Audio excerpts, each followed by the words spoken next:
우리의 구원은 시작은 하나님이요, 구원의 완성도 하나님이지만 하나님께서는 그 구원의 그 책임을 하나님의 백성들에게도 주셨다라는 건데요. 나와 다른 사람의 구원을 이루어가야 할 책임이 우리에게 있다라는 것들을 우리는 기억해야 될 필요가 있습니다. 나의 구원의 완성과 다른 사람의 구원은 저절로 되지 않는다라는 것들을 우리는 이미 고린도전서 8장과 9장과 10장을 통해서 살펴봤습니다. 나의 구원의 완성을 위해서, 다른 사람의 구원을 위해서 우리는 부단한 노력들이 필요하다라는 것들을 이미 잘 알고 있잖아요. 그러나 우리의 노력은 나의 힘으로 하는 것이 아니라 은혜로 하는 것이다라고 말할 수 있겠습니다. 우상과는 다른 한 분 하나님을 생각할 때, 그리스도께서 우리를 위해서 하신 일들을 생각하면서 그 복음의 참여자가 될 때, 우리가 멸망당하지 않도록 광야에 있는 이스라엘을 본보기로 삼으신 하나님의 그 은혜를 생각할 때 나와 다른 사람의 구원을 이루어갈 수 있다라는 것이죠. 광야에 있던 이스라엘은 은혜를 잊어버렸잖아요. 그들은 우상숭배를 했고 음행을 했고 하나님을 시험했고 하나님께 원망했습니다. 고린도 성도들에게 광야에 있던 이스라엘 백성들의 모습이 그런데 나타나고 있었던 거죠.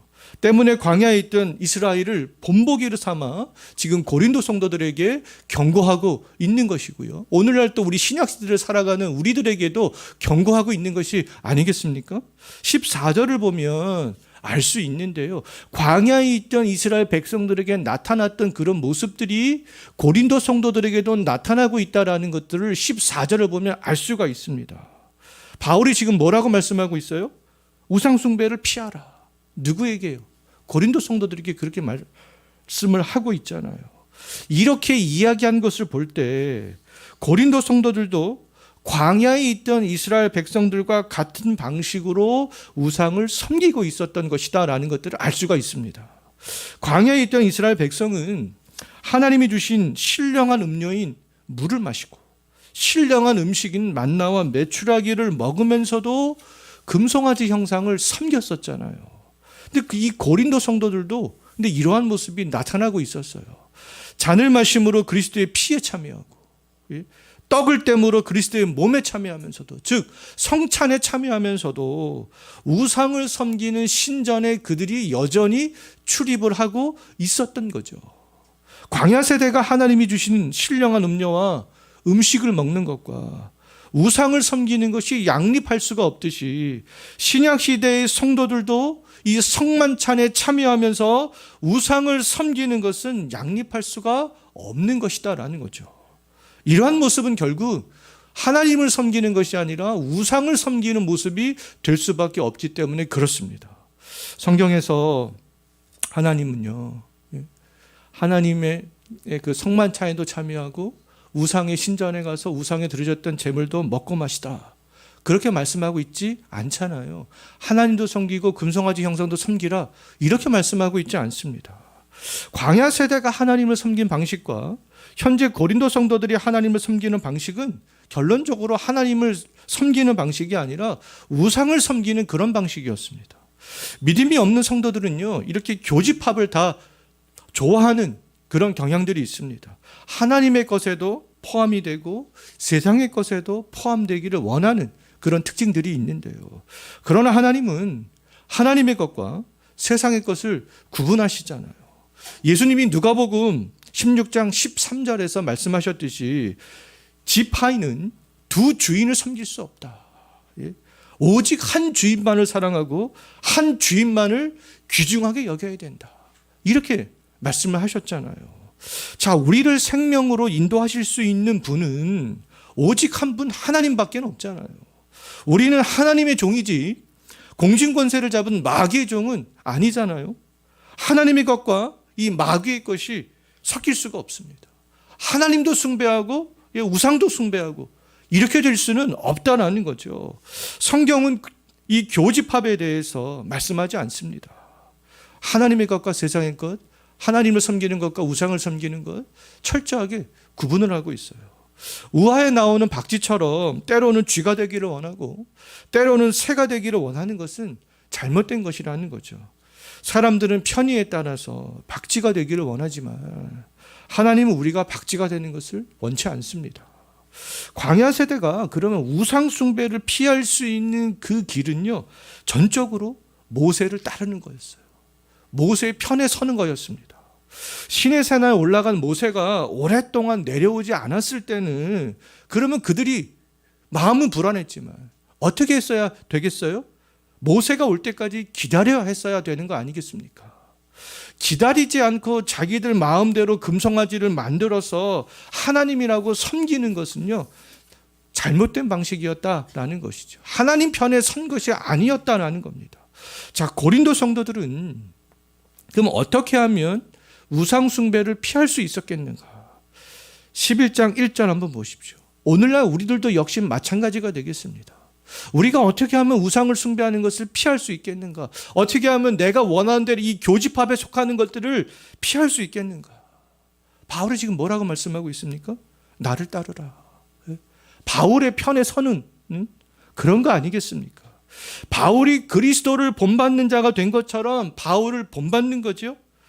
바울을 본받는다라는 것은 바울이 본받은 그리스도를 본받는 것이 되겠습니다. 우리는 그리스도 편에 서면 되는 거죠. 바울이 그리스도 편에 섰잖아요. 하나님께서는 때마다 하나님을 본받는 사람을 구원의 백성들에게 보내셨어요. 이스라엘이 민족을 형성하기 전에는 아브라함과 이삭과 야곱이 그 역할을 했잖아요. 그들의 편에 섰어야 했습니다. 광야에서는 모세가, 가나안을 정복할 때는 여호수아가, 가나안에 처음에 입성했을 때는 사사들이, 가나안에 나라가 세워졌을 때는 다윗과 같은 선한 왕들과 선지자들이 그 역할들을 했잖아요.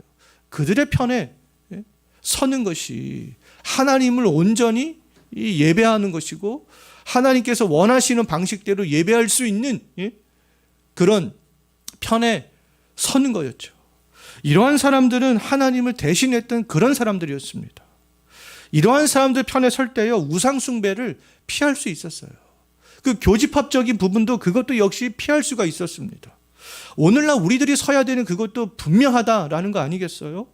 한 발은 하나님 편에, 다른 한 발은 세상 편에 설 수가 없잖아요. 우리가 따라가야 될 사람은 세상에서 권력과 부를 가진 사람들이 아니다라는 거죠. 교회 안으로 어떠한 세속적인 것들을 도입하는 믿음이 연약한 사람들이 아니다라는 겁니다. 하나님을 섬기지 못하게 방해하는 그 사람들이 아니다라는 거죠. 바울이 그러했던 것처럼 그러한 사람들이 있을지라도 우리가 서야 될 곳은 누구 편이라는 겁니까? 그리스도 편이라는 것이죠. 그리스도께서 어떻게 하셨는가? 예수 그리스도와 한몸됨을 나타내 보이는 성만찬에 참여하는 사람으로서 우리 지금 예수 그리스도와 함께하고 연합됐다라는 의미로 우리가 성만찬에 참여하고 있잖아요. 그러한 사람으로서 현재 우리의 마음이 어디에 있는지, 우리의 발은 어디에 있는지 우리가 생각을 해봐야 될 필요성이 있습니다. 우리가 서야 될 곳은요, 세상도 하나님과 세상이 중첩되어져 있는 부분도 아니다라는 거죠. 그리스도를 본받은 바울이 하나님 편에 섰던 것처럼 우리는 언제나 하나님의 편에 서는 거예요.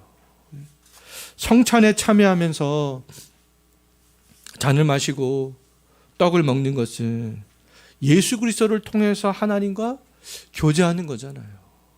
마찬가지로 20절 말씀을 보게 되면 우상의 신전에 가서 우상의 제물을 먹고 마시는 것은 거짓된 신인 귀신과 교제하는 것이다. 그렇게 말씀하고 있잖아요. 광야의 이스라엘 백성들이 금송아지 형상 앞에서 먹고 마시고 뛰노는 것과 이 고린도 성도들이 고린도에 있던 많은 신전에 가서 먹고 마시는 것은 귀신과 교제했던 것이지 하나님과 교제했던 것은 아니다라는 거죠. 믿음이 연약한 사람들의 그 생각처럼 하나님과 교제하면서도 악한 영과 우리가 교제할 수 있으면 좋은데 그럴 수 없다라는 겁니다. 21절 한번 보십시오. 뭐라고 말씀하고 있어요? 우리는 주의 잔과 귀신의 잔을 겸하여 마실 수 없고 주의 식탁과 귀신의 식탁에 겸하여 참여할 수 없다. 하나님의 제단에 참여하여 먹고 마시는 사람들이 우상의 제단에 참여하여 먹고 마실 수 없다라는 거잖아요. 정말 우리 그리스도인들은 어떠한 이 미신의 문화, 우상의 문화 이런 것들을 굉장히 조심해야 될 필요가 있습니다. 세상의 친구들이 많은 사람들이 쭉 다 한다고 거기에도 참여하고 교회 예배에도 참여하고 이런 일들이 있을 수 없다라는 거 아니겠어요? 만약 우리들이 하나님보다 강한 존재라면 우리들 마음대로 해도 됩니다. 우리가 하나님보다 강한데 왜 우리가 하나님께서 말씀하신 대로 왜 해야 되겠어요? 그러나 우리는 하나님보다 강한 존재가 아니다라는 거잖아요. 하나님보다 강한 존재가 아니면서도 하나님의 뜻대로 오직 하나님만을 섬기지 않고 내가 원하는 대로 내 방식대로 하나님을 섬긴다면 하나님의 진노를 불러올 수밖에 없다라는 거잖아요. 성경은 하나님도 섬기고 귀신도 섬기는 것은 하나님의 진노를 불러오는 행위라고 분명히 말씀하고 있습니다. 지금 이스라엘의 광야에 있던 이스라엘 백성들을 본보기로 삼고 있잖아요. 우리가 두려운 마음으로 그것을 경고의 메시지로 받아들여야 하지 않겠어요? 광야에서 우상을 섬기던 이스라엘은 하나님의 진노를 받아 결국엔 다 심판당했습니다. 광야에서 심판당한 이스라엘의 이야기는 신약시대의 성도들에게 우리들에게 좋은 본보기가 되는 거죠. 우리는 본보기로 삼아 정말 경각심을 가져야 되겠습니다. 하나님의 선택의 은혜를 받은 성도들이라면 하나님이 우리에게 본보기로 주시는 광야의 이스라엘 백성들의 이야기를 듣고 회개하고 돌이키는 것이 마땅하죠. 나는 하나님의 선택을 받았어 라고 하면서도 여전히 귀신도 섬기고 하나님도 섬기는 방식을 하고 있다면, 나는 괜찮아 이런 생각을 하고 있다면 정말 그 사람이 선택받은 사람인가 우리는 조심스럽게 생각을 해봐야 될 필요가 있습니다. 오늘날 우리들도 하나님에 대한 지식이 부족하여서 하나님의 진노를 불러오는 행위를 하고 있을 수 있어요. 우리는 완벽한 사람들이 아니기 때문에 그렇습니다. 하나님도 섬기고 악한 영인 귀신도 겸하여 섬기는 행위를 했을 수도 있어요. 그렇다면 우리는 이 고린도전서 말씀들을 보면서 돌이켜야 되는 거 아니겠어요? 우상과 우상의 제물은 아무것도 아닙니다. 우리에게 뭐 어떤 것도 할 수가 없어요. 우리를 구원으로 인도할 수도 없습니다. 그것들은 다 헛된 거 아니겠어요? 그럼에도 오늘날 많은 교인들이 광야의 이스라엘과 2000년 전 고린도 성도들처럼 하나님도 섬기고 우상도 섬기고 세상도 섬기고 다 겸하여서 이렇게 하려고 하는 그런 특징들이 있습니다. 광야에 있던 이스라엘 백성들에게 금송아지 형상이 교묘하게 파고들었잖아요. 그렇듯이 오늘날에는요, 이 종교다원주의라는 것을 통하여서 교묘하게 파고들고 있는 것들을 볼 수 있어요. 종교다원주의는 모든 종교가 동등하고 모든 종교에도 구원이 있다. 그래, 니네 종교의 방식으로 구원을 얻을 수 있어. 그것들을 다 인정해 주는 거 아니겠습니까? 저희 교단은 아니지만 과거 교계에서 굉장히 유명했던 어떤 목사님은 타 종교에 대해서 부정적인 말을 하지 말아라, 이렇게 말하는 것을 제가 본 적이 있는데 어떤 의도에서 그런 말씀을 하셨는지 저는 잘 모르겠습니다. 근데 물론 다른 종교를 이유 없이 비판해서는 안 되는 거잖아요. 타 종교인에 대해서 물론 존중해야 됩니다. 그러나 타 종교가 말하는 구원에 대해서, 절대자 하나님에 대해서 인정하지 않는 것에 대해서 우리가 용납할 수 있겠어요? 그들이 그런 얘기를 하면 그렇구나, 좋습니다, 당신의 종교에도 구원이 있습니다, 이런 반응을 보여야 되겠느냐라는 거죠. 우리가 지켜야 되는 그런 진리는 오직 예수 그리스도, 오직 성경, 오직 은혜, 오직 믿음, 오직 하나님께 영광 아니겠어요? 왜냐하면 이것이 성경에서 말씀하고 있는 것이기 때문에 그렇습니다. 아브라함 카이퍼와 헤르만 바빙크와 함께 화란의 3대 신학자로 불리우는 벤자민 워필드라는 신학자가 있습니다. 이 워필드는요, 이 신학적인 문제로 1920년대에 미국의 프린스턴 신학교가 웨스턴 민스터 그 신학교로 분열되기 전까지 프린스턴에서 조직 신학을 약 33년 동안 가르쳤던 그런 신학자가 되겠습니다. 이 워필드라는 신학자는요, 뭐라고 이야기를 했냐 하면, 기독교에서 가장 위협적인 존재는 이슬람과 불교와 같은 타종교가 아니라 시대마다 등장하고 있는 타락한 기독교다. 타락한 기독교라고 하면서 그리스도를 섬기는 사람들끼리 싸우는 이유는 순수한 복음을 지키기 위해서다. 이런 얘기를 했습니다. 기독교라고 불리우지만 순수한 복음에서 이탈한 기독교가 있기 때문에 그런 거 아니겠어요? 지금 1920년대의 미국의 프린스턴 신학교가 지금 이와 같은 위기에 직면해 있었던 거죠.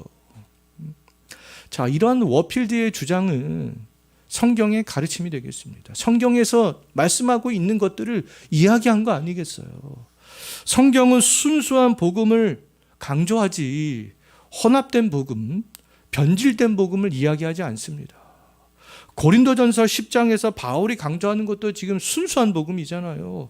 오직 순수한 복음만이 우리를 구원할 수 있기 때문에 그렇습니다. 변질된 복음, 타락한 기독교, 그런 기독교, 그런 복음은 우리를 구원할 수가 없는 거 아니겠어요? 순수한 복음에 대해서는 로마서 1장 2절, 3절, 4절에서 아주 정확하게 잘 정의를 내리고 있잖아요. 선지자들을 통해서, 구약에 있는 선지자들을 통해서 성경에서 약속하신 이것이 중요한 거 아니겠습니까? 하나님의 그 아들이 육신으로는 다윗의 혈통으로 나시고 반드시 다윗의 혈통으로 오셔야 되는 거 아니겠어요? 그리고 성결의 영으로는 죽은 자들 가운데서 부활하신 우리 주 예수 그리스도다. 그럼 반드시 죽었다가 부활하신 예수 그리스도. 이 세 가지 구약의 선지자들이 예언, 다윗의 혈통, 십자가의 죽음과 부활, 이 세 가지에 부합되는 그 예수 그리스도가 순수한 복음이라는 거죠. 자, 그럼에도 오늘날 기독교라는 이름을 단 많은 교단들은 순수한 복음에 자꾸만 사족을 붙여서 변질시키고 있어요. 특히 오늘날 WCC로 불리우는 세계 교회 협의에 참여하는 교단과 단체일수록 그렇습니다. 총신대학교에서 조직신학을 가르치는 그 문병호 교수는요, WCC가 문제가 되는 이유는 진리를 묻지 않고, 진리가 뭐겠어요? 순수한 복음 아니겠어요? 그 진리를 묻지 않고 무차별적으로 교회와 단체의 연합을 추구하기 위해서 성경을 비평하고, 성경을 비평한다는 거예요. 인간의 이성으로. 성경을 비평하고 세속주의와 종교다원주의를 원칙적으로 수용하는 데 있다. 그렇기 때문에 WCC가 문제가 있다라는 거죠. 기독교는요, 진리 안에서 하나 되는 종교이지 진리를 부인하고 왜곡하면서까지 하나 되는 종교가 아니다라는 거죠. 종교다원주의를 인정하고 동참하는 것은 순수한 복음을 버리는 그런 행위가 되겠습니다. 우리는 인간이 보기에 좋은 방식을 택하여 섬기고 참여하는 사람들이 아니잖아요. 우리는 오직 성육신하신 예수 그리스도 안에서 절대자 하나님을 섬기는 사람들이고 하나님만 섬기는 예배에 참여하는 사람들이잖아요. 귀신과 하나님을 겸하여 섬기지 않고 하나님만을 섬기기 위해서는 반드시 성경으로 돌아가야 되는 거 아니겠어요? 성경으로 돌아가되 인간의 이성으로 비평적인 관점으로 성경을 보려는 관점으로 돌아가서는 안 되는 거 아니겠어요? 이러한 신학자와 목사들의 말에 우리들은 분별할 수 있어야 됩니다. 제가 가끔 말씀드리지만 이러한 신학자와 목사들 유튜브에 엄청 많습니다. 세속적인 것과 연결시켜서 우리가 종교개혁 종교개혁 이후에 500년 동안 내려왔던 그런 전통을 무너뜨리려고 하는 사람들이 굉장히 많아요. 분별력이 없으면 그들은 아주 인간적인 말로 쫙 유혹하기 때문에 속아 넘어갈 수밖에 없습니다. 그러면 우리의 신앙은 약화되고요. 교회 공동체는 약화될 수밖에 없어요. 자, 우리는 성경으로 돌아가되 성경을 무고한 하나님의 말씀으로, 하나님의 계시의 말씀으로 인정하면서 바울처럼 성경에서 말하는 순수한 복음을 지키고 그 증거하는 대로 돌아가야 되지 않겠어요.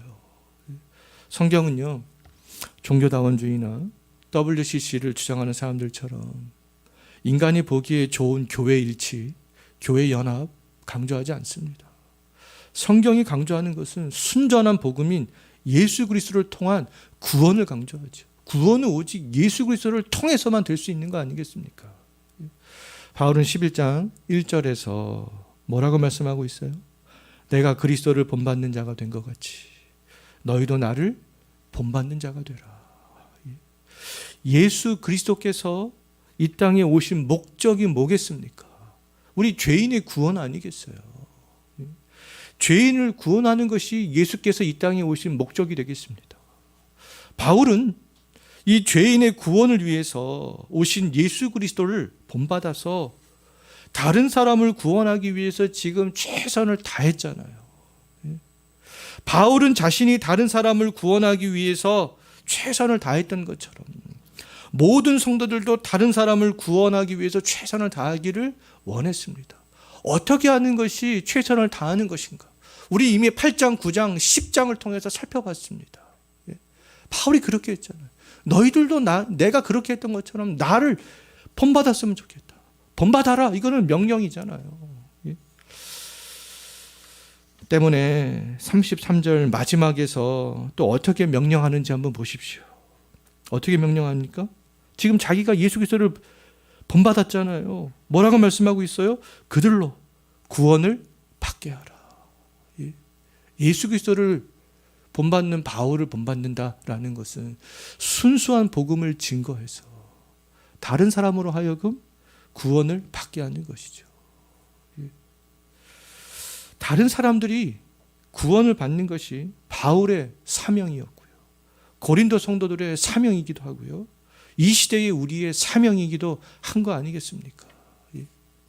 예수 그리스도를 오직 강조할 때 그렇게 될 수 있습니다.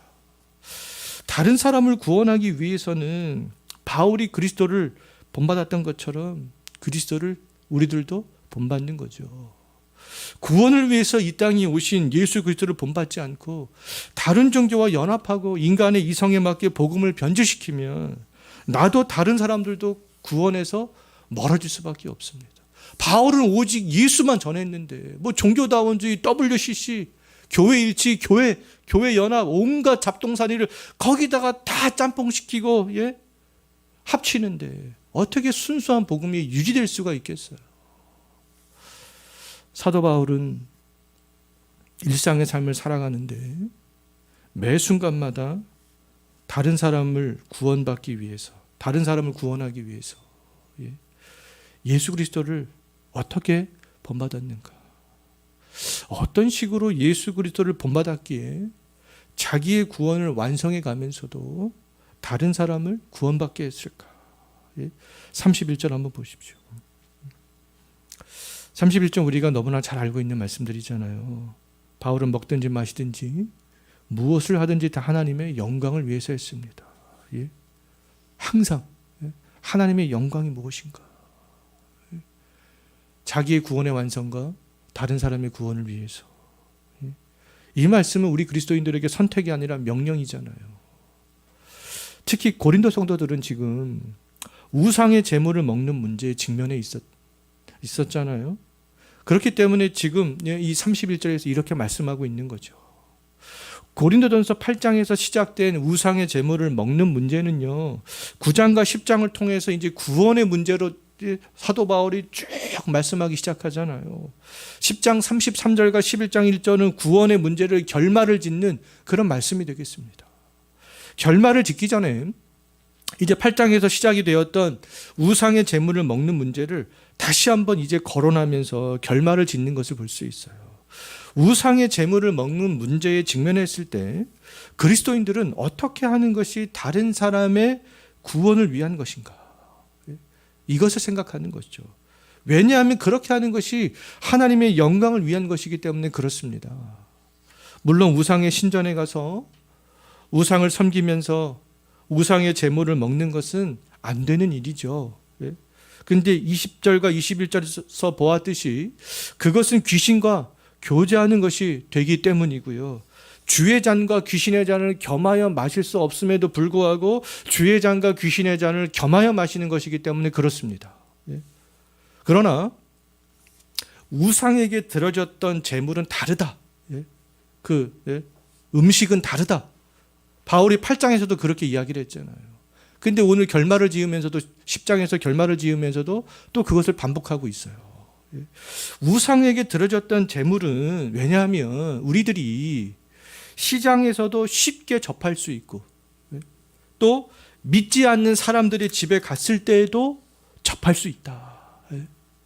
이때 하나님의 영광을 위한 길은 뭐냐 하면 나의 양심에는 꺼리낌이 없기 때문에 시장에서 나는 가서 우상에게 드려졌던 제물을 사서 먹을 수 있다. 이것을 8장에서도 그렇게 얘기했잖아요.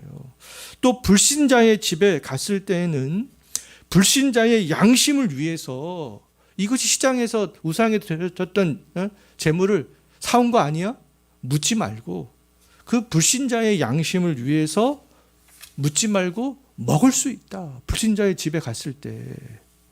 그런데 다른 사람이 저 음식 우상에게 드려졌던 제물이라고 말해 주었을 때에는 그 말해준 사람의 양심을 위해서 먹지 말라라는 것이죠.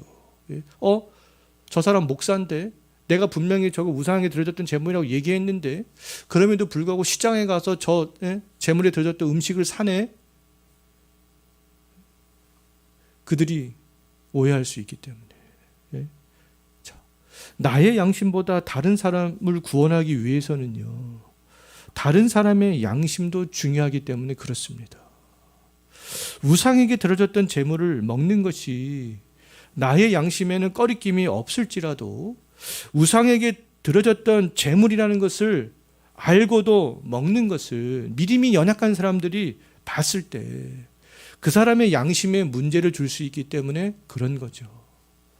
먹든지 마시든지 무엇을 하든지 다 하나님의 영광을 위해서 하는 것은 결론적으로는요, 남의 유익을 구하는 것이 되겠습니다. 남의 유익을 구하는 것. 자기의 유익이 아니라 남의 유익을 구하는 것은요, 그 의도는 그냥 그 사람에게 선행을 베푸는 정도가 아닌 것이죠.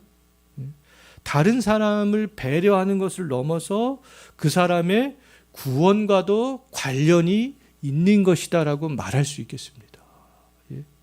8장에서 우상의 제물을 먹는 문제로 시작된 말씀은 10장에서 우상의 제물을 먹는 말씀으로 끝나고 있어요.